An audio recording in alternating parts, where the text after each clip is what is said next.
বাবা, এত দেরি? আপনি কোথায় ছিলেন? বাবা সব সময় এমনই করেন, প্রতিদিন মদ খেয়ে দেরিতে বাড়ি আসেন এবং এসেই ঘুমিয়ে পড়েন। আমাকে বাবার মুখটা একটু পরিষ্কার করে দিতে হবে। বাহ, কিন্ডার জয়। বাবা, এই কিন্ডার জয় আপনি আমার জন্য নিয়ে এনেছেন কি? বাবা, একটু পানি খান। আরে, বাবা তো বমি করছেন।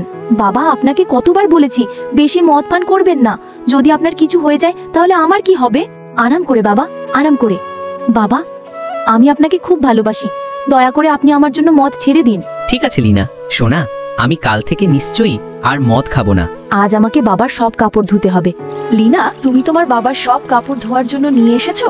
তোমার বাবা মদ খেয়ে ঘুমিয়ে আছেন কি? না, আমার বাবা কাজে গিয়েছেন। আমি আজ বাবার সব কাপড় ভালো করে ধুয়ে দেব। আমাকে কাপড় শুকিয়ে বাবার জন্য রান্নাও করতে হবে। বাবা কাজ করে এসে ক্লান্ত হয়ে গেছেন।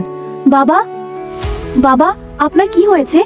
চাচা, দেখো না বাবার কি হয়েছে। লীনা, এত দ্রুত দৌড়িও না, আমি তো মজা করছিলাম।